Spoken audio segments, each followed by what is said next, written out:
Orang yang sholatnya benar, pertama kali sebelum mendapatkan kebahagiaan hakiki dari Allah Subhanahu wa Ta'ala, akan dirubah dulu perilaku hidupnya menjadi perilaku yang lebih. Satu, alladzina hum fi salatihim khashi'un. Syarat pertama, kalau ingin mendapatkan surga Firdaus tadi dan kebahagiaannya diturunkan ke bumi, dibawa sampai mati, masuk ke alam kubur lebih bahagia lagi, maka amalan pertama untuk melatih menguatkan iman itu, coba berlatih untuk menunaikan sholat dengan khusyuk. Kalau Anda kerjakan benar sholat ini, maka apa yang Anda dapatkan? Teman-teman ingat betul, saya mau tanya sebentar. Keabadian yang abadi disebut dengan sa'id. Kalau kita ingin turunkan ke dunia percikannya kita dapatkan, usahanya disebut dengan apa? Masih ingat? Aflah itu kalau didapatkan, kata dasarnya apa tadi? Falahun. Lihat baik-baik. Kata Allah dalam Al-Quran tadi, kalau ingin mendapatkan falahun, amalan pertama sholat. Makanya ketika dipanggil sholat, kalimat falah dilekatkan pada panggilan sholat. 5 kali diingatkan. Begitu muadzin kemudian azan memanggil Anda, hayya 'alas shalah. Anda bertanya, ya Allah kenapa kami mesti sholat? Dijawab, hayya 'alal falah. Yuk, pagi yuk. Yang sejati datang sini. Belum dapat sujud, belum dapat ruku, saya berikan. Makanya ketika orang sholatnya benar, dia akan mendapatkan 5 keutamaan. Saat di dunia nih, belum ke akhirat, 5 keutamaan yang tidak diberikan pada orang yang tidak sholat. Atau orang sholat tapi sholatnya nggak khusyuk. Sebab syarat mendapatkannya khusyuk. Alladzina hum fi sholatihim khasyi'un. Bukan alladzina hum fi sholatihim saja, tapi ada kalimat khasyi'un. Artinya yang tidak khusyuk saja nggak akan dapat, apalagi yang nggak sholat. Apa yang 5 ini? Lihat baik-baik. 1. Orang yang sholatnya benar, pertama kali sebelum mendapatkan kebahagiaan hakiki dari Allah Subhanahu wa Ta'ala, akan dirubah dulu perilaku hidupnya menjadi perilaku yang lebih baik. Kalau orang itu sholatnya benar, maka sholat itu akan melatih dia untuk berubah, bertransformasi jadi orang baik. Itu ada di Quran surah ke-29 ayat ke-45. Innas sholata tanha anil fahsya'i wal munkar. Sumber keburukan cuma 2, kalau bukan fahsya itu munkar. Maaf, pornografi, porno aksi, LGBT, kata-kata jorok, kotor itu fahsya. Di orang sholat kata Allah, mustahil berkata-kata kotor. Orang sholat tidak akan pernah mencela. Orang sholat tidak punya kata-kata jorok. Jadi kalau ada sekarang orang yang sholat senang mencela orang lain, itu berarti ada masalah dalam sholatnya. Dan dia belum dijamin sebagai ahli surga terbaik. Dan hidupnya nggak bahagia. Nggak bahagia. Aneh nih. Sholat tapi senang celah orang. Aneh. Aneh. Yang paling bahaya adalah menikmati celahannya. Itu yang paling aneh. Anda ngaji. Anda ikut taklim. Taklimnya sesuai Quran. Taklimnya petunjuk sunnah. Anda sholat, Anda puasa. Tapi Anda masih senang mencela orang lain. Dan menikmati celahan itu. Kalau nggak mencela, kayaknya nggak komplit kehidupan. Maka ada yang salah dengan ibadah Anda. Ada yang keliru. Karena mustahil taat bertemu dengan maksiat. Itu mustahil. Mungkar, keburukan yang diingkari oleh hati. Sumbernya nafsu perut dengan akal. Bohong, mencuri, menipu, membunuh, merampok, membegal, mabuk dan sebagainya. Itu namanya mungkar. Orang sholat gak mungkin mengerjakan mungkar. Jadi kalau sholat kita benar, cukuplah Anda sholat, maka Anda akan jadi orang baik. Makanya kata Nabi, Anda punya anak dari kecil ajarin sholat. Sholat kalau naik jadi balik, kerjakan terus. Kasih pelajaran membuat dia mengerti. Kalau masih susah, berikan pelajaran. Ini sering diterjemahkan dengan memukul. Mukul di Arab beda dengan konteks mukul sekarang. Mukul di Arab tuh ngasih pelajaran supaya ngerti. Anda bisa terjemahkan dengan konteks lain. Uang jajannya tahan, yang kesukaannya simpan dulu. Bisa dengan konteks kekinian. Tapi poinnya, kenapa anak Anda dari kecil ajarin sholat, sampai kenalkan dengan masjid, ajari 3 tahun bawa ke masjid, kenalkan dengan masjid. Gak ada masalah lari-lari itu sebelum waktu sholat. Kenalkan dulu. Dulu orang-orang tuh begitu, sebelum waktunya dikenalkan, jalan, begitu lari, biarin dulu. Setelah itu diberi pengertian. Nah, ini bukan tempat berlari, yang berlari di sana nanti, yang di sini nanti akan ada orang-orang baik semuanya. Terus Anda lihat berbaris, baris rapi. Kalau pengen baik, ikutan baris nanti. Terus nanti ada yang mimpin di depan, namanya imam. Imam itu siapa ya? Tetangga kita bukan yang Pak Imam, bukan. Bukan. Kalau tetangga kita namanya Imam S. Arifin. Kalau yang ini imam sholat namanya. Imam sholat itu nanti akan pimpin menyembah Allah. Allah siapa ya? Allah itulah yang memberikan ayah rizki. Allah itu yang memberikan ayah rizki sehingga bisa beli tobot buat kakak, beli robokar poli, ini yang poli, ini yang embers, ini yang heli, ini dulu kakak semuanya tuh yang kasih Allah. Nanti kalau kakak bagus bisa ikut rapi di sini, Allah akan senang, akan ditambah lagi oleh Allah. Oh begitu ya, datang, begitu caranya. Ini bukannya waktu sholat belum dikenalin, tadi bawanya main-main di masjid. Bahkan ada yang agak repot lagi, di rumahnya susah diatur, dibilang kamu ini susah diatur, main sana ke masjid, disuruh main, ya main di masjid. Yang salah bukan anaknya, orang tuanya. Apa rahasianya anak itu disuruh ke masjid, suruh sholat? Rahasianya, begitu anak itu sholat dengan baik, maka dia akan tumbuh jadi anak baik di kemudian hari. Itu maksudnya. Nah, sekarang saya agak bingung ini, pendidikan TK sekarang salah sih? Enggak, cuma saya agak bingung mikirnya. Ini anak belum diajarin sholat, udah diajarin manasik. Itu bagaimana cara berpikirnya Ferguson? Agak repot saya mikirnya tuh. Ya, walaupun salah sih enggak, cuma saya bingung gitu. Kenapa nggak dikerjakan tahap yang pertama dulu? Tangga itu kan berurutan. Nggak bisa Anda lompat langsung ke 5. Kan 1, 2 belum terlewati. Jelas ya? Nah, ini gambarannya sholat nih. 1 pasti baik. Ini kalau sekarang sholat, lisan belum baik, mata belum baik sampai ke kaki, berarti ada yang salah sholat itu. Ada yang nggak tepat. Tangan sembarangan, snack orang ngambil. Awas. Tuh sendal orang, mau wudhu nggak ada sendal, pakai sendal orang. Udah bilang belum? Kehujanan pakai payung orang. Udah bilang belum? Ya kan gampang Ustaz. Ini kan juga mungkin diikhlaskan karena Allah. Ya ikhlas, cuman pakainya belum minjam. Bagaimana kalau sedang pegang payung itu keluar, Anda meninggal? Nah, coba mikirin ke situ. Coba ke kantor. Kalau didorong proyek yang nggak jelas, minta tanda tangan, pikir lu bagaimana kalau meninggal. Kemarin saya sama teman-teman artis saya katakan begini, Anda ya, kalau Anda mengaji dengan saya, jangan pernah menerima peran maksiat. Walaupun itu sekedar adegan, tapi itu maksiat. Kalau bayangkan ketika Anda memerankan itu, Anda diwafatkan oleh Allah Subhanahu Wa Taala. Maka demi Allah saya katakan tidak ada faedahnya Anda ngaji sekarang, ngaji besok. Ketika Anda menerima peran itu, Anda wafat dalam keadaan bermaksiat di hadapan Allah Subhanahu Wa Taala. Maka saya pun katakan pada Anda, ayo belajar yang betul, pahami, bangun sholat, belajar, dalami seperti orang tua kita dulu. Tinggalkan nyontek budaya yang nggak jelas. Rasakan ketika nyontek Anda wafat, apa yang Anda dapatkan? Di Libya itu kalau nyontek, di Libya ya, saya pernah sekolah di Libya nih, itu kalau nyontek dibiarin aja dulu.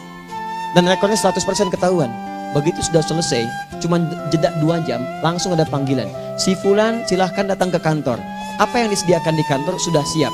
Anda diberi waktu 2 jam dari sekarang, siapkan beres-beres koper Anda. Di sini sudah tertulis Anda akan pulang. Tiketnya sudah lengkap, dikawal 2 orang. Dituliskan di situ anak ini nyontek, gak boleh kembali ke sini. Libya. Gak ada, zero tolerance bagi yang seperti itu. Keluar. Kami gak terima di sini. Harusnya begitu. Gak ada faedahnya. Yang kita butuhkan amalan dari ilmu, bukan nilai-nilai itu sementara. Gak ada. Sudah. Nah ini akhirnya begini kualitasnya nih. Tertulis di ijazahnya bagus, cum laude, IPK-nya 4, tapi gak ada aplikasinya.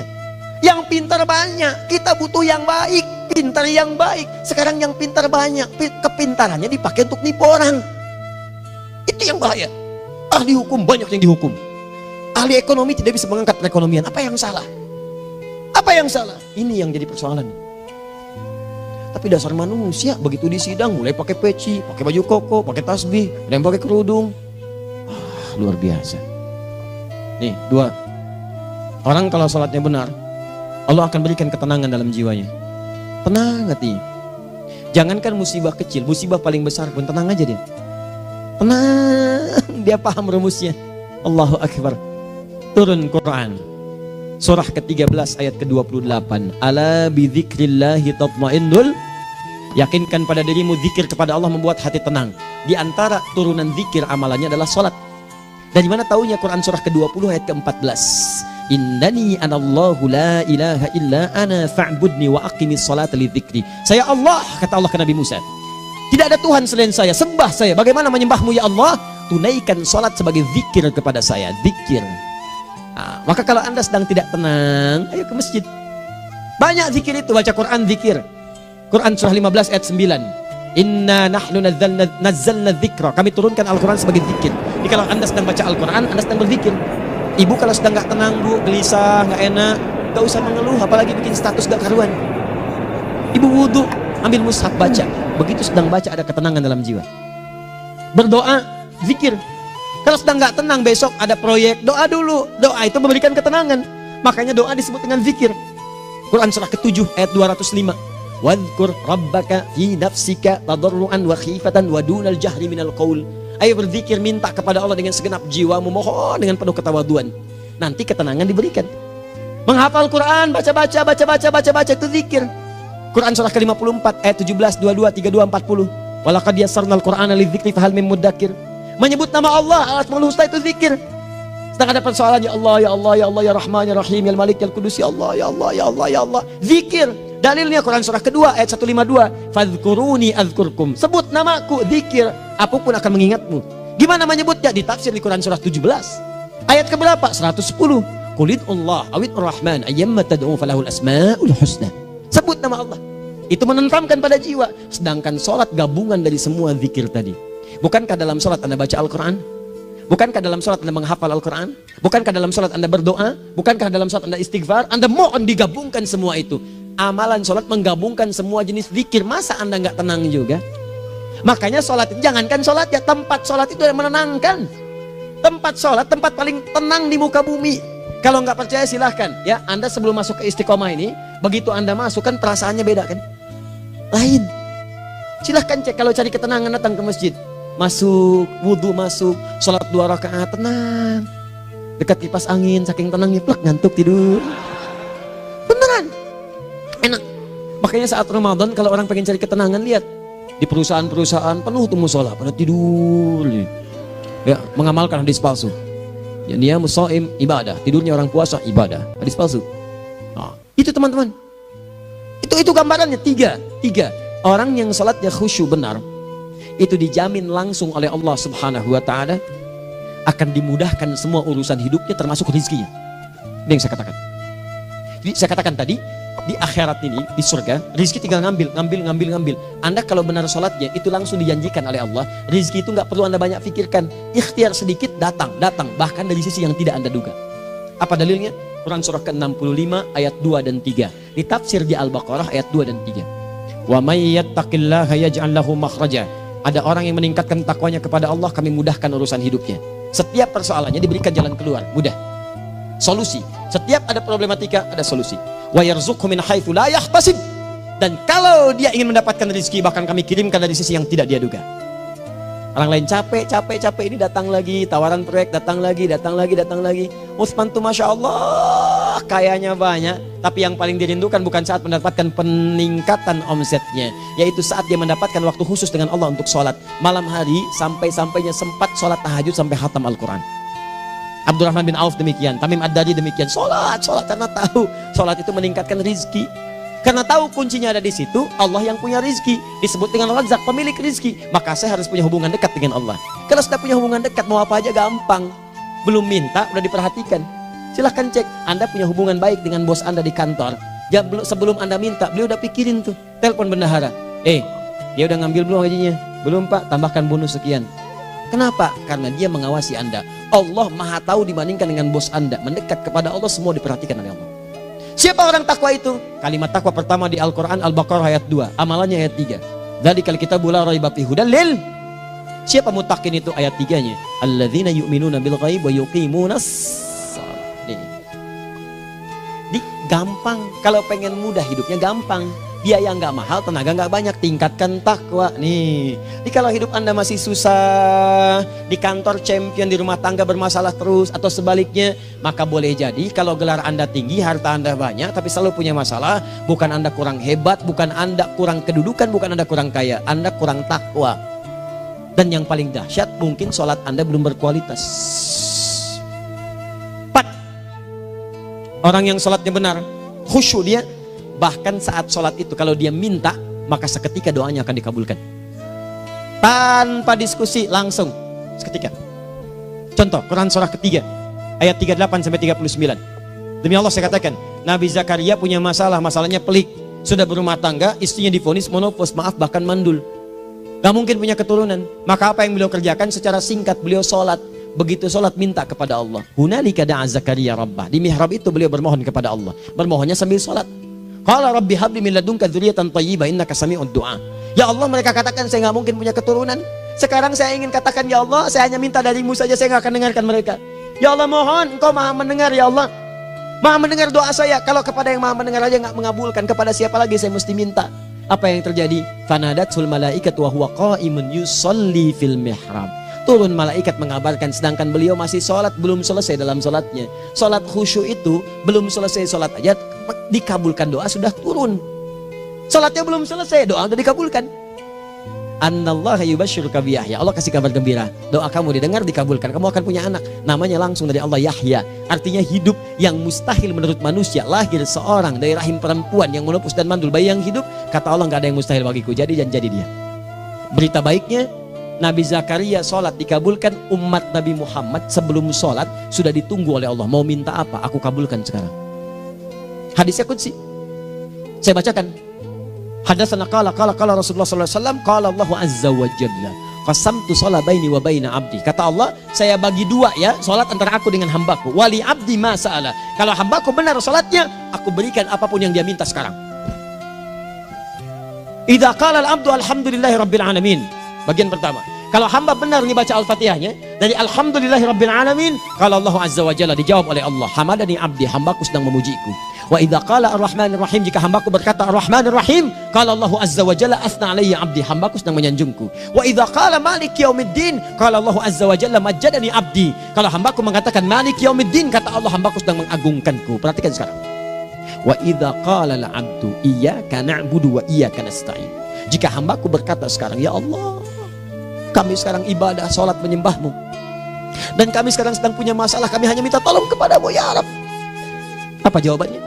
Beda dengan sebelumnya. Kata Allah, hadza baini wa baina abdi, inilah perjanjian antara aku dengan hambaku. Wali abdi, kalau hambaku benar khusyuk sholatnya sampai detik ini, baru sampai Al-Fatihah itu pun belum tuntas, baru sampai Al-Fatihah itu pun belum tuntas. Kalau benar bacaannya betul, sholatnya dari takbir sampai dengan selesainya, sampai ayat itu iyyaka na'budu wa iyyaka nasta'in, kata Allah, masalah apapun yang dia minta sekarang aku akan kabulkan. Besok saya kasih rahasia yang di KBP ada awal pembuka di awal sebelum Al-Fatihah yang kalau Anda benar bacanya itu pengantar kepada pengabulan doa di Al-Fatihah. Apa itu? Besok. 5. Yang kelima ini yang paling diharapkan, dan ini penutup dalam kajian kita malam ini. Teman-teman sekalian, perhatikan baik-baik. Jika Anda benar mengerjakannya, maka Allah akan jamin langsung Anda akan mendapatkan kesuksesan dan kebahagiaan di semua aktivitas Anda. Kalau jadi suami yang sukses, rumah tangga yang bahagia. Kalau jadi pegawai yang sukses, dan di kantor bahagia. Masih ingat? Kesuksesan yang menghadirkan kebahagiaan, konteksnya dunia disebut dengan falah, dipegang disebut dengan aflah. Dikembalikan lagi ke atas, ke surah ke-23 ayat 1 dan 2. Qad aflahal mu'minun. Apa amalannya? Alladzina hum fi salatihim khashi'un. Persoalannya, kalau Anda sholat belum mendapatkan satu di antara 5 ini, apa masalahnya? Pertama masalahnya, kata Al-Quran, boleh jadi yang sholat itu belum khusyuk. Apa itu khusyuk? 2 maknanya, dan saya tutup di sini. Apa yang 2 itu? 1, kebanyakan orang sholat masih membawa dunia dalam sholatnya. Makanya kalau pengen khusyuk, kata Allah, maka Anda rasakan akan bertemu Allah. Rumusnya Quran surah kedua ayat 45 sampai 46. Rasakan secara singkat, mungkin itu sholat terakhir yang Anda akan kerjakan dalam kehidupan. Mungkin di sholat itu Anda wafat. Kata Allah, alladzina yadhunnuna annahum mulaqu rabbihim. Orang khusyuk itu sudah kelihatan dari sebelum sholat, dia sudah merasa persiapan menghadap Allah. Persiapan ke manusia aja, dia sudah siap-siap, mandi dulu, ganti pakaian, pakai parfum, macam-macam dan sebagainya, hanya memenuhi undangan manusia. Allah mengundang Anda 5 kali dalam sehari. Ya maaf, mengabulkan doa Anda, mencukupkan kebutuhan, menyembuhkan kalau sakit, disiapkan Anda. Harusnya apa? Penampilan sempurna. Kata Quran, orang khusyuk itu kelihatan sebelum sholat, pakaiannya kelihatan. Quran surah 7 ayat 31, ya bani Adam khudhu zinatakum inda kulli masjid. Hai anak cucu Adam, kalau tiba panggilan dari masjid, kenakan pakaian terbaikmu. Di anak cucu Adam tuh kelihatan. Kalau orang khusyuk, begitu azan kelihatan pakaiannya lain, pakaiannya indah. Khudhu zinatakum, kenakan pakaian terbaikmu. Dipakai, bertemu Allah, bertemu manusia aja pakaian bagus-bagus. Ini aneh ya, ada orang salah ibadah aja, orang salah ibadah pakaiannya bagus-bagus. Lihat nih hari-hari tertentu, besok tuh orang mau ke tempat masing-masing tuh, ada yang pakai jas, pakai dasi, pakai batik, pakai kebaya, anaknya dibawa, dikuncir 2, bawa manisan macam-macam. Mau salah ibadah aja tampilan bagus. Masa antum yang benar ibadahnya nggak bagus? Bedakan pakaian futsal, pakaian sholat ganti dengan yang sholat. Ini gimana pakaian sholat pakai pakaian futsal? Depannya gambar Messi, belakang Ronaldo. Repot. Malaikatnya juga bilang, kamu salah baju, harusnya Luka Modric.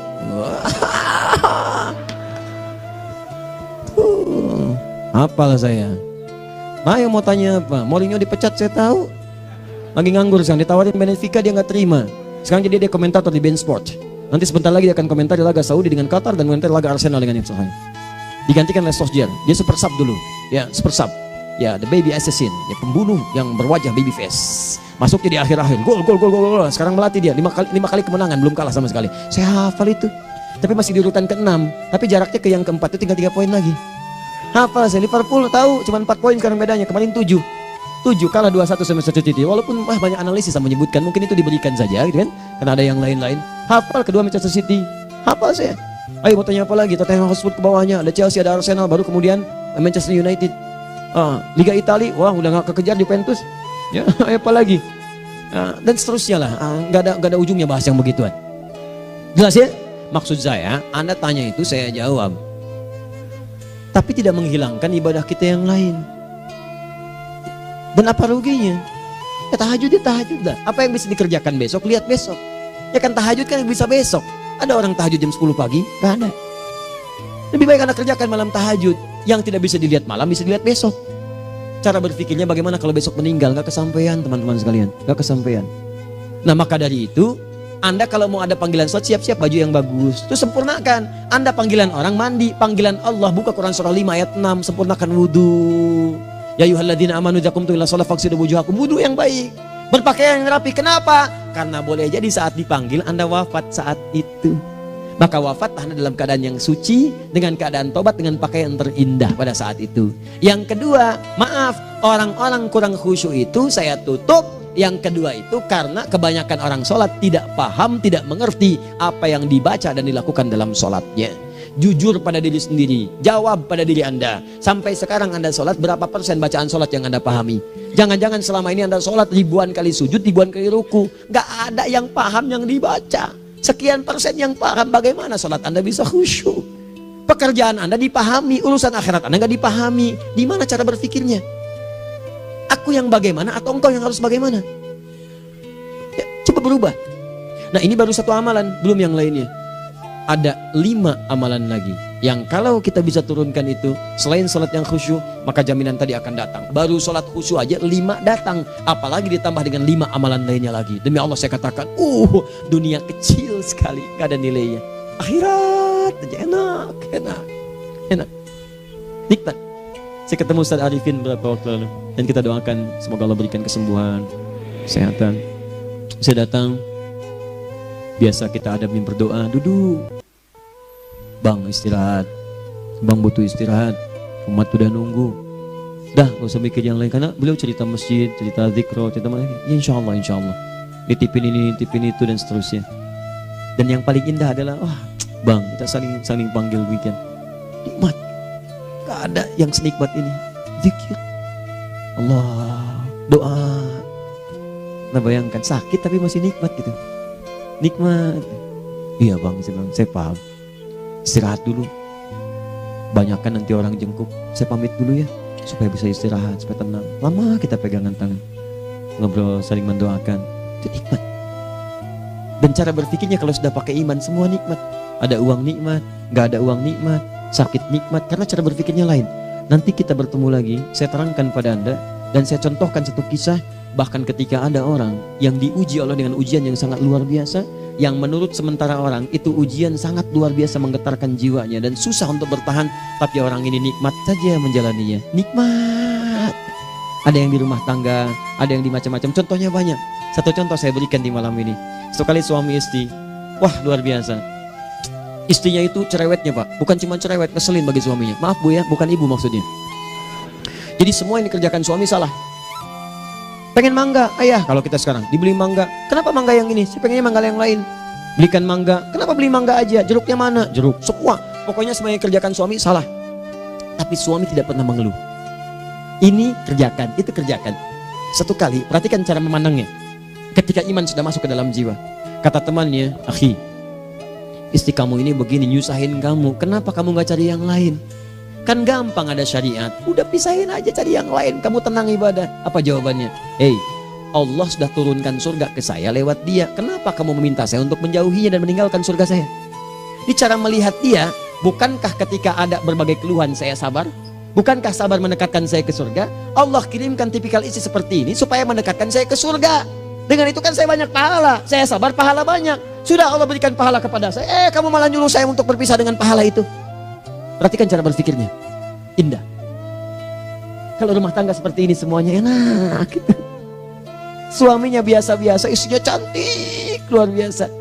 Begitu berdandan kelihatan, kata suaminya, Masya Allah, wajahnya tak berpaling, mata tak berkedip. Kata istrinya, ya zauji madhabik, sayang kamu kenapa? Wallahi syakiran lillah bihadari. Demi Allah, aku bersyukur mendapatkan istri secantik kamu. Kata istrinya, nahnu fil jannah zauji, kita berdua di surga. Kata suaminya, kok bisa begitu jawabanmu? Iya, kamu bersyukur dengan keadaanku, aku bersabar dengan keadaanmu. Catat. Bukankah orang syukur dan sabar di surga? Tuh lihat, canda-canda orang-orang soleh itu begitu. Nikmat ketawa walaupun nyelekit di hati. Cuman bawaannya enak gitu. Nah, nanti itu ada tuh, nanti saya turunin tuh. Yang di rumah tangga, yang ini, yang itu nanti. Kapan? Pertemuan berikutnya. Ya, jadi kita cukupkan dulu di malam ini apa yang kita pelajari supaya nanti nggak terlampau banyak kita dapat materi. Cuma sayang sedikit mengamalkan. Saya sudah tuangkan di sini. Banyak saya tuliskan termasuk di keluarga, di macam-macam. Ini saya tulis tapi silahkan Anda baca. Kalau ada manfaat silahkan dapatkan. Kalau ada yang kurang silahkan sampaikan untuk dikoreksi. Semoga Allah muliakan kita semua insya Allah. Sekali lagi, perbaiki hidup. Jangan banyak mainnya. Dan sudah, jangan banyak membuang dengan yang sia-sia apapun yang dihadapi. Sekali lagi, tolong jaga kondusivitas, bantu negara kita, ketertiban, keamanan. Kalau saya menyampaikan sesuatu ada singgungan dengan yang kekinian, itu maksudnya koreksi masukan-masukan supaya diperbaiki. Tapi tetap dalam urusan pemilihan kita punya pilihan masing-masing yang tidak boleh dipaksakan. Jelas ya? Baik, jadi ya saya sampaikan sekali lagi. Pertama, pilih mana? Anda dipaksa harus ikut, atau yang kedua, kita bebas memilih sesuai. Dah. Sudah ya. Jadi kita akhiri. Subhanakallahumma bihamdika asyhadu an la ilaha illa anta astaghfiruka wa atubu ilaik. Wa akhiru da'wan alhamdulillahirabbil alamin. Berjumpa besok sesi terakhir fikih ikhtilaf di Masjid Ar-Rahman Kota Baru Parahyangan. Assalamualaikum warahmatullahi wabarakatuh.